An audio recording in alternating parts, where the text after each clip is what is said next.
Hi, I'm Chance, And I'm Sarah Catherine, and this is Conservation Connection. presented by Last Chance Endeavors. We run a wildlife education nonprofit focused on connecting students to their environment. Each week here on Conservation Connection, we do just that by introducing you to the groundbreaking science and conservation work that's happening every day around the country. We talk to professionals in the world of conservation science and wildlife management and ask them about their career, Their current projects, their wild and crazy stories from the field, and everything in between. Join us each week to discover just how these dedicated people are working to protect our planet. Alrighty guys, welcome to another episode of Conservation Connection. Before we get started here, I just want to say that this is easily the coolest room we have ever recorded in. We're sitting here with Dr. Jon Armbruster, who is the director of the Museum of Natural History here at Auburn University. Welcome to the show. Well, thank you. This room is fascinating because we're sitting underneath dinosaur bones. There's an eagle on the file cabinet in front of me. There's castings of skull fragments around. Where are we sitting right now? So we're sitting in what we like to call the bird and bone room. So this is where we have our fossil materials. We have skeletons, and most of those skeletons are prepared by flesh-eating beetles that we have a little colony of out back. And then we have our bird specimens in here as well. That's crazy. Okay, so how long have you been here at Auburn? I've been at Auburn since 1998, so closing in on 23 years now. Okay, awesome. And this museum hasn't been here for that whole time, has it? No, the building hasn't. The museum has, but we were a ragtag series of collections that were spread across campus in various condemned buildings. And we came together about 8 years ago into this new building that we built specifically for the collection. So we're proud to bring people here, whereas we were not so proud to bring them to the condemned buildings back in the past. So this is a museum in the sense that is a collection of artifacts from various disciplines that are here preserved for what reason? So we preserve specimens in order to study biodiversity. So in my research, we go to a lot of times to South America and bring back fishes from those areas. And most of the times you can't even tell what they are in the field, the little silvery things. It's really hard to identify. So we bring them back here and we can identify them and then use them for various studies, from conservation to taxonomy, describing new species, to figuring out how they're related or systematics. So how did you get interested in, I guess, this field in general and fishes specifically? Well, yeah, so as a kid, my mom used to go out fishing all the time, and so I'd go out with her, and we'd go fishing from Chicago, so we'd go to Lake Michigan and various other places up north. And I was always fascinated by fishes, and one of the cool things I found once we were fishing off of Montrose Harbor in Lake Michigan, and we pulled up a sculpin, and it might have even been a deep water sculpin, a pretty rare thing. And I saw it, and I'm like, this is one of the coolest fish I've ever seen in my life. And that kind of spurred things on. I started getting aquaria. I worked in an aquarium store in high school. And the thing that got me into the group that I'm into now, which is the suckermouth armored catfishes, is that we got a shipment in of like 300 of them and threw them all in one tank. We came back the next morning, and most of them had jumped out. Wow. And I was starting to pull out the ones that were alive and put them back in the aquarium, but there were some that were pretty crispy. And so I was throwing them in the garbage can. And as I was about to drop one, it moved. Oh my gosh. So just a little twitch, and I'm like, this is still alive. And so I got him back in the aquarium, and that eventually led to a study that I did as a graduate student on describing the accessory respiratory organs of this group of catfishes. So in particular, the common pleco has a respiratory stomach. It's a very large stomach. You never see food in it, but it carries air. It allows them to be buoyant, and it allows them to survive up to 30 hours outside of water. And this is, I want to stress here that the common pleco, you are probably within 5 miles of one right now. If there's a pet store anywhere nearby you that carries fish, they have common plecos. This is not like some crazy Antarctic fish. This is a pretty common fish in the pet trade. Yeah, and it's been released throughout tropical and subtropical regions around the world too, and it's become a major problem. And it's partially because of their ability to breathe air that they've been able to be so successful. That makes a lot of sense. So were you like the first person to run across this? No, it had been known, Okay. and that stomach had been described in the past. We added more detail to it, and then I took a broad look across the family to find other structures that were present in some of the other groups. Very cool. One of the things I love about fish is they're so alien to us because they live under such a different set of physiological requirements that you pull something out of the water and you look at it and you go, that is clearly an alien. That is clearly from some other planet. And it is, because it lives in a completely different world than we live. And so I find fish so interesting, and their adaptation so interesting, because they're subjected to such a different set of requirements that you find crazy structures. Yeah, and as somebody who teaches comparative anatomy, we get really interested when things go back to the sea. So things like whales and dolphins and ichthyosaurs and so on, and how they gather characteristics that are sort of like those fishes. And it's because that environment molds the anatomy. Absolutely. I could talk about like evolution forever, about Me how too. the ways in which adaptations change over time based on the environment that organism is subjected to. I mean, that's what we study in the basic nitty-gritty details. So a lot of what I do is basic taxonomies, describing new species. And that is the data that all goes into evolutionary studies.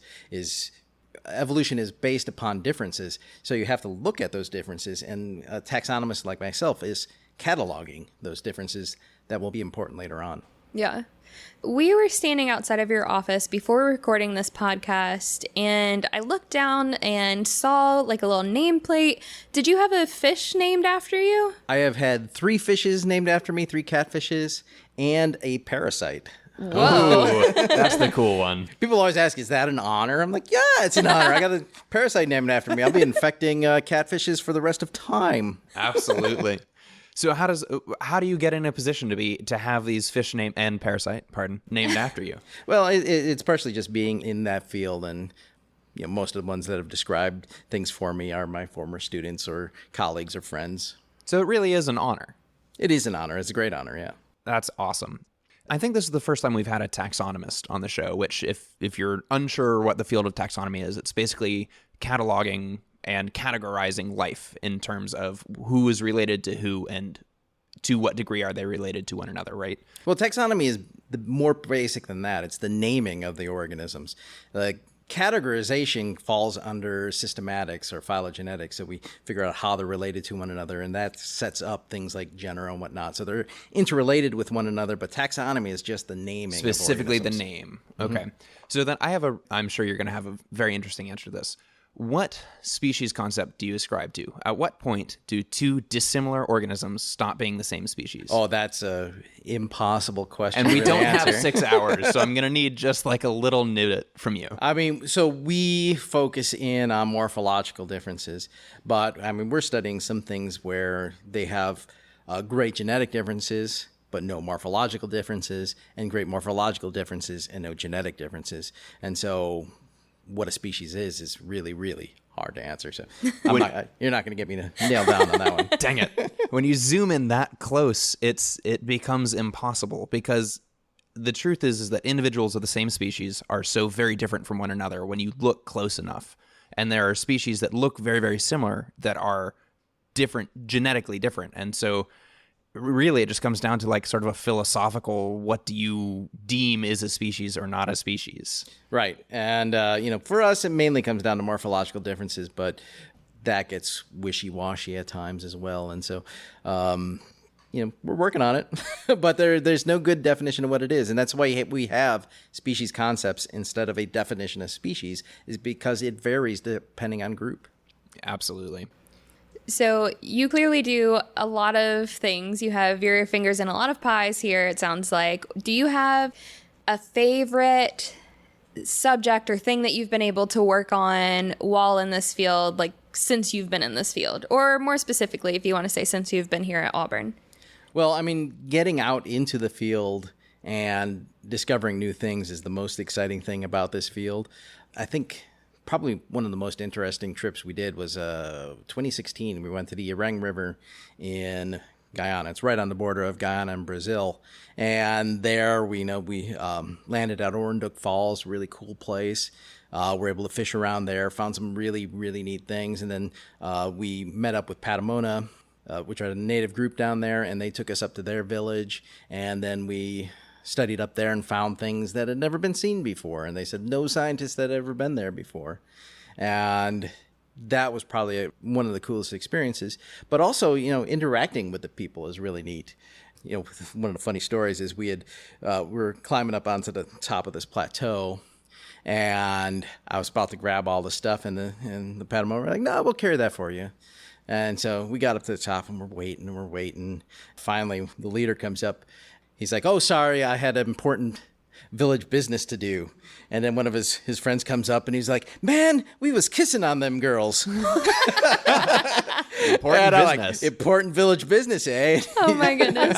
I mean, it just sort of shows that, people our thoughts and processes are all universal, and that everybody really is pretty similar, no matter where you are in the world. And Yeah. it's those connections amongst wildly different groups that I think make us as humanity stronger. And, it's such a blessing to be able to be part of that group that is making those connections. Yeah, and so we discovered a new genus and species on that trip, and we called it Yalawak primus. Yalawak was the name that the locals used for it, and primus was named for Primus Peters, who is this guy. He couldn't sign his name, he just put an X, but he knew fishes, and he told us where to go. He actually collected the things, and so we named the species after him. The other thing I really love about that story is that it shows this sort of connection between classic Western scientific thought and the indigenous people, the people that are on the ground that know it, that have lived with it for centuries and centuries and centuries. And so often those have been two separate things. And I think more and more nowadays we're seeing Western science and native knowledge work together for strong conservation efforts. Yeah, certainly. One of the interesting stories too. First trip to Guyana, we were fishing in this waterfall area, and we had National Geographic along with us. And the writer actually asked one guy who was local there, he's like, "What do you think about all this?" And like, "They be fishing." That's basically what it is. What a quote. Yeah. I get to go out and go fishing. It's awesome. Yeah, really, really good fishing. Absolutely. I love that. So speaking of conservation, and since the show is called Conservation Connection, what are some of the ways in which your work influences conservation efforts around the world? Yeah, so, when I got into this, I really wasn't thinking that much about conservation. We would always pay lip service to it. But through 20 years now of collecting in Guyana, 22 years collecting in Guyana, we have amassed so many specimens that now we can actually start taking a look at conservation, understanding, what species are imperiled there and what is actually going on. So I've been working with the IUCN and a few areas across South America and Central America at establishing which species are of conservation concern. And then in Guyana, we have a project with the Field Museum where the geniuses there who actually understand how to do this are doing what is called species occupancy modeling. So they're going through each known species records and figuring out where they might be in addition to the known places. And then they're taking all of those maps that are being produced and overlaying upon one another to figure out which areas actually need to be conserved. So this data that we build up in museum collections becomes something that is the basis for figuring out what areas do actually need conservation. And that all starts with somebody collecting a fish and writing down where they got it from, what are the parameters where it is, what is this habitat like, and putting that in a file cabinet somewhere. And doing that over and over and over and over and over until you have enough data to be predictive about it, to use that information and say, I think based on what we know that we would find them here, right? Right. And, a lot of those things still need to be ground truth if they actually are there, but it gives us an idea of what habitat may be similar, and it may not be the same species. It may be a totally different species that's living in a separate area, but similar ecologically. Absolutely. So you said you've been doing this for this specific project for 20 years, right? Yeah, well, Guyana, first trip was 1998. Wow. So these kinds of projects, do they ever really end? Or is it just this project will go on forever? It probably go on forever. So, the good thing about museum collections is that if things are preserved properly, there's no reason why these organisms can't be used forever. And so long after I'm dead, I have a legacy sitting back here in the collection of specimens that I brought back from various different places. And so those will inform studies well into the future, just like I have used a lot of specimens found in the past. And it's not only for Auburn scientists, right? These are collections that get used by scientists from lots of different locations that are just looking for baseline data. So it's not just this horde of organisms that you keep for you and like your lab students in the future. It's for all of the good of science. No, I'm not like Smog or something and keeping keeping it all to myself. I study particular groups of organisms, but that's not all that I collect when I go out there. It's really expensive to go out to some of these places. And if you're not collecting as broadly as you can, you're doing a disservice. So we collect everything that we can, and we try to get tissue samples from everything that we can so that people can eventually do genetics work on these animals as well. And what we're learning is some of the new genetic techniques can actually pull genes out of even formalin-fixed specimens. So formalin usually screws up the DNA, but we're finding ways the new genetic methods actually can get information out of those. That's amazing. Yeah, it makes the collections even more important. This is a really fun conversation to have right now because I'm in the middle of reading Song of the Dodo, which is an excellent book if you haven't heard of it. It basically follows the story of some scientists and island biogeography in the age of extinction. Yeah. So it's all about how we can use islands or fragmented habitats to look at the effects of evolution and extinction on the organisms that live there. But it's basically reading like a travelogue of Alfred Wallace as he's in the Amazon collecting beetles and birds and looking at the difference between Bali and Lombok. And they're two islands that are 20 miles apart, but they are wildly different in the types of organisms that they have there. So this is just adding on to my fuel of like, I need to get out in the field and go do some field collecting because I miss it so much. Yeah, I mean, there was a good story about some of Darwin's collection. So Darwin wasn't that much interested in the finches that got his name. He was interested in mockingbirds, and he collected a lot of those. And one of the mockingbirds on one of the islands went extinct. But then they found a population on a smaller island off that larger island. And they're like, is it the same thing?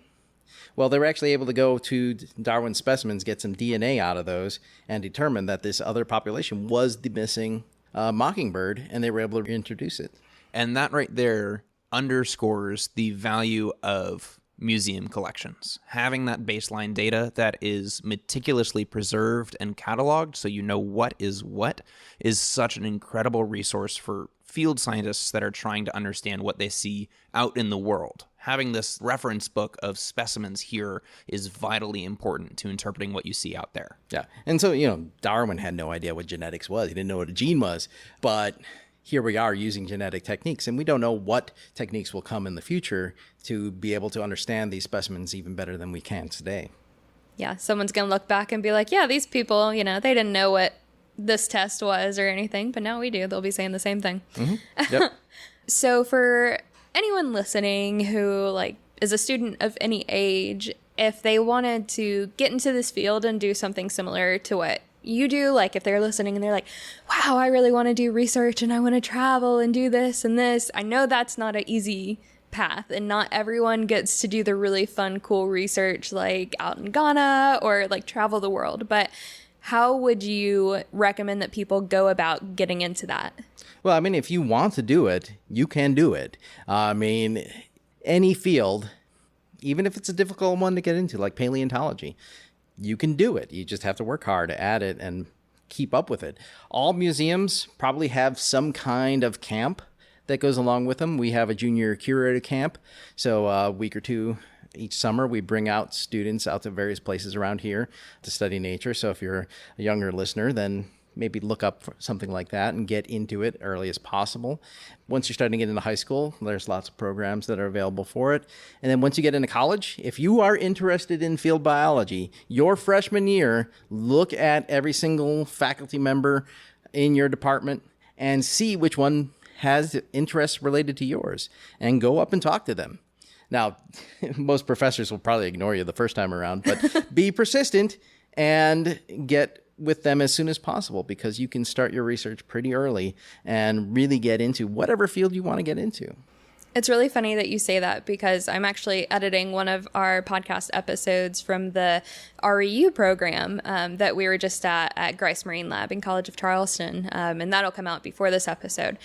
And one of the things that the students say is basically exactly that, but from the student perspective. It's like, just go up to your professors and like be persistent and be like, hey, I want to like do this stuff. How can I help you? Like, what can I do? Do you have anything that I can do? And just like annoy them about it, basically. Just like keep going up to them. Yeah, I mean, professors have a lot of things going on, so they forget stuff very easily.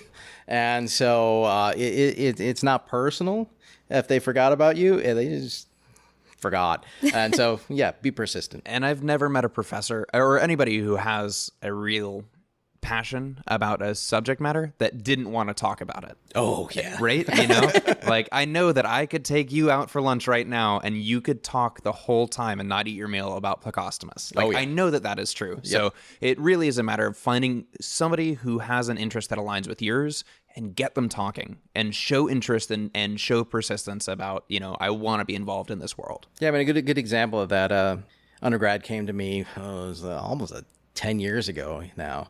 And she said, I saw your project on cave fishes. So one of the projects I do is on cave fishes in Alabama. And she's like, I'm really interested in that. So as a sophomore, we got her interested in that, started taking her out to caves.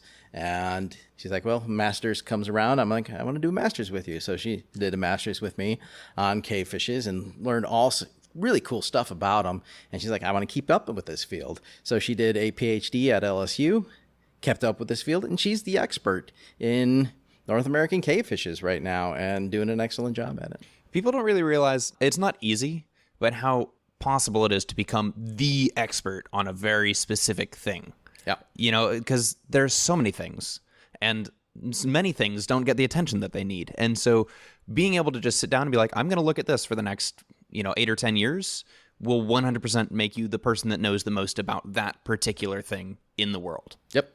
Yeah, oftentimes it doesn't take long. There's a lot of obscure taxa out there, especially once you get into insects and whatnot. I mean, there's so few people working on some of these different groups. Yeah, absolutely. How many species of fishes would you say that you've done research on? Do you even know? Yeah, that would be a hard question to answer. I mean, what is research? I mean, if it's collections, I've probably caught 2,000-3,000 species of fishes across my career. Specific groups I worked on, so the lower created catfishes, sucker-mouth armored catfishes, plecos, and their friends, is about 1,000 species. I've looked at probably 30% of those. Wow. Other groups, a whole bunch of other things. It's really a hard number to really answer. We did one thing that was the taxonomy, family level taxonomy of minnows, and that's 3,000-4,000 species. So yeah. A lot. Yeah, a lot. So you have kids, right? Yes. When they were little, did you read them One Fish, Two Fish, Red Fish, Blue Fish? I did read them that, and Rainbow Fish, and because it seems like you would have probably gotten about 15 copies of that as gifts from friends. Yeah. Well, even better than that, there's this fish chant book. And it's really coolly illustrated, and it's almost all native North American fishes. So there's a cave fish in there, there's a swamp fish in there, and it's a really cool book. That's amazing. I'm gonna have to look that one up. I think I have one in my desk I can show you. Yes, please. So do your kids really love fish too? Yeah, I mean, my older one, for most of his existence, was talking about being an ichthyologist. Now he wants to be an engineer, but he was really into it. And when COVID struck, the younger one wanted adventures. And so we were going out collecting fish and collecting fossils and all kinds of other things. I love that. That's so awesome. Do you ever go on quote, relaxing fishing trips, like just go out bass fishing, or does that always feel like work? Once I discovered seines, I really lost interest in hook and line fishing. So we usually go out there with long 5-mesh nets, and I'm more interested in the little stuff than the big stuff. So I don't hook and line very much anymore.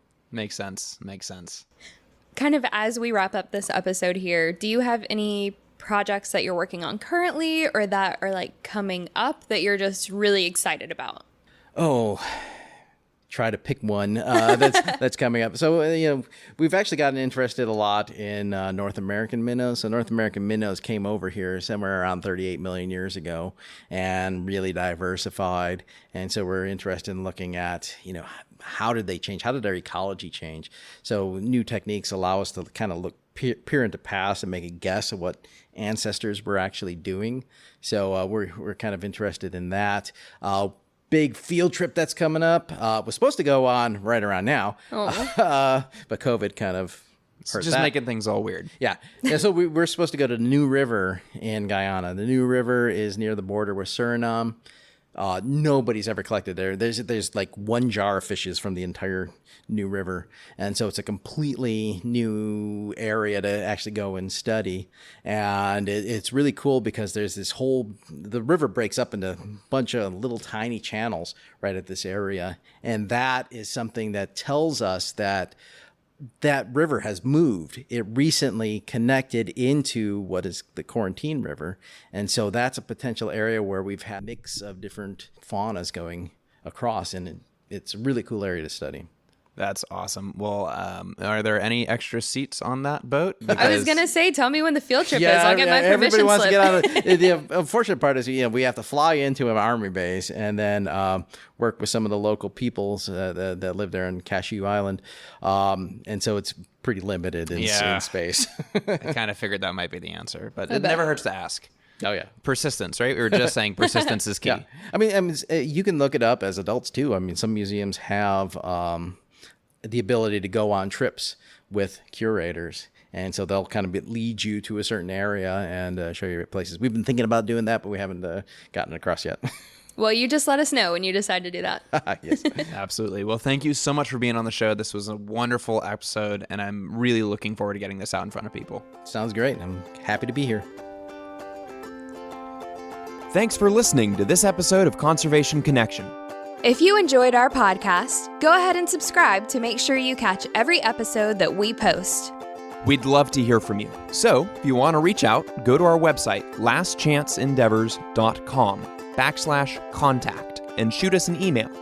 We love questions from our listeners, so if you heard something that you want to know more about, be sure to let us know. If you've got a minute to spare, leaving a 5-star review on Apple Podcasts will help other conservation-minded people find the show. We'd really appreciate it.